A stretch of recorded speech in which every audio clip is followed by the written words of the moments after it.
अस्सलाम वालेकुम, this is Umair and welcome to another new video on my YouTube channel. इससे पहले मैंने एक वीडियो बनाई थी जिसमें मैंने आपका इंट्रोडक्शन करवाया था रज़ी से, जो कि वही है आजकल कनाडा में।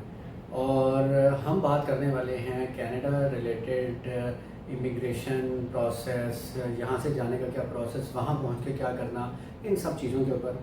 और इसके अलावा हम कनाडा में कुछ ना कुछ जगहों के बारे में भी पूछेंगे कि वहाँ पे कौन सी घूमने फिरने की जगह हैं, और भाई हमारा हमें वो जगह भी दिखाएगा। तो ये सब तो आने वाली वीडियोस में होगा, लेकिन आज की वीडियो में भाई हम सबसे पहले स्टार्ट करेंगे ए से, यानी कि वो प्रोसेस या वो काम जो आपको कनाडा जाने से पहले करना होता है। तो भाई आज मैं रज़ी से कहूँगा कि भाई आप हमें डिटेल में बताओ कि जब आप कनाडा गए और आपने यहाँ से जाना था तो उससे पहले आपने क्या क्या प्रोसेस था जिसको किया।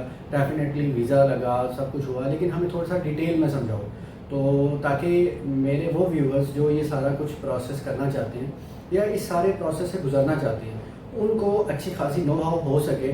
और एक बंदे को जो कह रहे हैं ना कि किसी से गाइडेंस लेने की ज़रूरत ना पड़े इस सारी वीडियो को देखने के बाद, तो मैं चाहता हूँ कि हम आज की इस वीडियो में इस पर बात करें। तो भाई चलते हैं हम रज़ी के पास और पूछते हैं उससे कि भाई उसने क्या किया कनाडा जाने से पहले। पाकिस्तान में उसने क्या प्रोसेस किया, वहाँ पहुँच के उसने क्या प्रोसेस किया एकदम वहाँ पे जाके, इन सारी बातों के बारे में हम उससे पूछते हैं। अस्सलाम वालेकुम मैर, आई होप सो ठीक ठाक हो और सब खैरियत है। अच्छा, आपस की बात है, ये प्रैक्टिस नहीं है ना, तो एकदम से ना कोशिश होती है कि ना ऐसे रिकॉर्डिंग का वो टैप करके ना स्क्रीन पे तो एकदम से हाथ पीछे कर ले ताकि पता ना चले, लेकिन it is what it is, जो है जैसे है वो वैसे ही होती है चीज़। एनीवेज, यार तुम्हारा क्वेश्चन था कि कनाडा आने से पहले क्या चीज़ें करनी चाहिए। सबसे पहले सोचना चाहिए कि आपको कनाडा आना चाहिए या नहीं आना चाहिए। तो खैर बहुत से ऐसे लोग हैं जो कि इस ख्वाहिश में होते हैं कि पाकिस्तान से निकले और जाएं किसी दूसरी जगह। तो जब कुछ साल पहले मेरा वीज़ा प्रोसेस हुआ था तो उस वक़्त मुझे बहुत से लोगों ने कहा कि जाने से पहले आप सोचें वहाँ पे टैक्सी चलाएंगे, ट्रक चलाएंगे, क्या करेंगे क्या नहीं करेंगे। लेकिन डेफिनेटली कोई ऐसी सोच थी नहीं, तो यही सोचा कि नहीं बस पहले पहुँच जाएं। फिर आने के बाद पता चला कि नहीं, काफ़ी कुछ ऐसी चीज़ें हैं जो कि आपको आने से पहले सोचनी पड़ती हैं, देखनी पड़ती हैं। तो खैर, अगर आप ये सोच रहे हैं कि आपने प्लान अपना कर ही लिया है और अगर आपका वीज़ा प्रोसेस हो गया, तो आने से पहले अपनी थोड़ी सी रिसर्च कर लें उस जगह के बारे में कि अगर आपने जाना है तो आपके लिए क्या चीज़ें उस जगह पे ज़रूरी हैं। जैसे फॉर एग्जांपल, मुझे नहीं पता था क्योंकि मैं बैंकिंग में था पाकिस्तान में, तो मुझे लगा कि मैं जब जाऊंगा तो वापस जाके मैं बैंकिंग मतलब कनाडा पहुंच के मैं बैंकिंग स्टार्ट कर दूंगा। लेकिन यहाँ पर आने के बाद पता, और रिसर्च नहीं की थी क्योंकि गाइड भी नहीं किया था किसी ने, तो यहाँ पर आने के बाद पता चला कि बैंकिंग में एंटर होने के लिए आपको यहाँ पे एक सर्टिफिकेशन है वो करनी पड़ती है। वो आपके पास हो तब आप बैंकिंग फील्ड में एंटर होते हैं। और उसके बाद इसी तरह यहाँ पर आपको ऐसी बहुत सी सर्टिफिकेशंस करनी पड़ती हैं, पढ़ाई करनी पड़ती है, चाहे आपने जिस फील्ड में भी जाना है। तो वहाँ पर आपको पहले पढ़ना पड़ता है, उसके बारे में जानना पड़ता है, फिर आपको एंट्री मिलती है या अपना काम कर पाते हैं। तो खैर, आने से पहले आपने जिस जगह पे जाना है, जिस प्रोविंस में जाना है, अब वहाँ पर थोड़ा बहुत आप रिसर्च कर लें कि क्या चीज़ है, किस तरह है। और यहाँ पे हर जगह पे ना कुछ मुस्लिम कम्युनिटीज़ होती हैं जो कि आपको गाइड कर देती हैं कि यहाँ पर क्या चीज़ किस तरह है, और आपको अपने ग्रुप्स में ऐड कर लेते हैं। वहाँ पर आप कोई भी अपनी क्वेरी डालते हैं तो आपको उसका रिस्पॉन्स मिल जाता है। तो जैसे कि मैं न्यू ब्रंसविक में हूँ, तो यहाँ पे भी एक कम्युनिटी ऐसी बनी हुई है जिस ग्रुप को अगर आप ज्वाइन करें तो आपको प्री अराइवल और पोस्ट अराइवल दोनों चीज़ों के बारे में बता दिया जाता है। तो खैर, आप अपना आने से पहले अकाउंट्स वगैरह ओपन करते हैं क्योंकि जो भी ट्रैवल कर रहा होता है वो अपने साथ कुछ पैसे लेके आ रहा होता है। उसको चाहिए होता है कि सबसे पहले उसको सिक्योर करे। तो आप अपने अकाउंट्स को ऑनलाइन भी यहाँ पे जो है ओपन कर सकते हैं। यहाँ के मशहूर बैंक्स में जो है टॉप 3 बैंक्स जो हैं, उसमें एक RBC है, रॉयल बैंक ऑफ कनाडा, एक है बैंक ऑफ नोवा स्कोशिया जो कि स्कोशिया बैंक के नाम से भी कहलाता है, और जो तीसरा है वो है TD, टोरंटो डोमिनियन बैंक। तो इन तीनों को आप ऑनलाइन चेक कर सकते हैं। वहाँ पर अपने अकाउंट्स को आप ओपन करना चाहें तो आप अपनी रिक्वेस्ट डाल सकते हैं। और यहाँ पर आने से पहले आपको इन 2 चीज़ों के अलावा अपनी टिकट्स वगैरह को डेफिनेटली, वो तो आप बेहतर समझते हैं कि आपने किस डेट के हिसाब से यहाँ पे जाना है।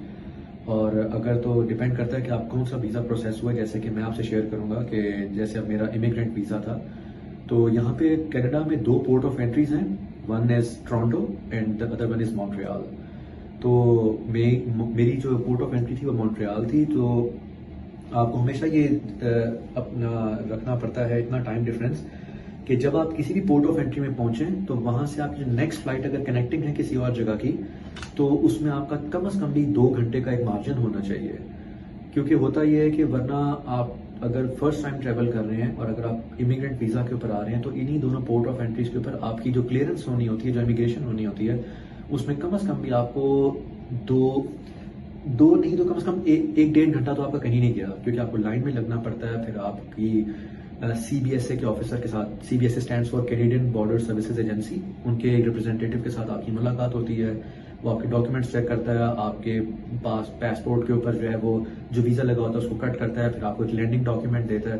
तो ये सब चीज़ें होती हैं। तो इस सारे प्रोसेस के अंदर आपको कम से कम दो घंटे लग जाते हैं, कम भी लग जाते हैं, ज़्यादा भी लग सकते हैं। तो इसलिए मैं ये रिकमेंड करूंगा कि कम से कम आपके 2 से 3 घंटे आपका मार्जिन होना चाहिए नेक्स्ट कनेक्टिंग फ्लाइट अगर आपकी है। जैसे मैं आया था तो मेरी नेक्स्ट कनेक्टिंग फ्लाइट थी from Montreal to New Brunswick. तो मेरे पास सिर्फ 1 घंटा था जिसमें मैंने इतनी भाग दौड़ के काम किया था कि मुझे लग रहा था कि मैं अपनी फ्लाइट मिस कर दूंगा। लेकिन अल्लाह की तरफ से ये हो गया कि मेरा काम थोड़ा जल्दी हो गया और मैं भाग के अपनी कनेक्टिंग फ्लाइट जो थी मैंने पकड़ ली। तो खैर, अपने डॉक्यूमेंट्स को बहुत हैंडी रखें और जो ज़रूरी डॉक्यूमेंट्स हैं उनको ऊपर रखें ताकि आपको किसी भी किस्म की डिले ना आए। और दैट्स अबाउट इट। और बस यही आपकी चीज़ें हैं। तो ये आपको प्री अराइवल में हमेशा ख्याल रखना पड़ता है। अगर आपके और भी कोई क्वेश्चंस हों, तो मतलब कोई भी फीडबैक में अगर आपसे कोई क्वेश्चन करता है तो I will be more than happy to assist you guys. Good luck और स्टे कनेक्टेड। बाय।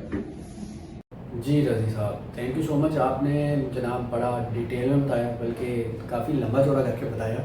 तो खैर अच्छा है, जिस बंदे को नहीं पता उसके लिए ये काफ़ी यूज़फुल इन्फो है।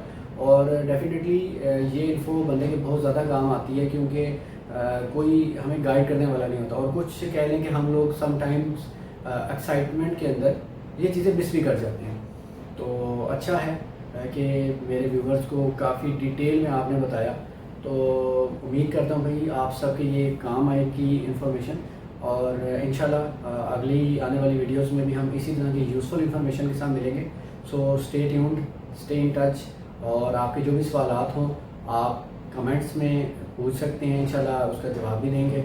और मिलेंगे बहुत जल्द इससे अगली वीडियो में। Thank you so much. Allah हाफिज़।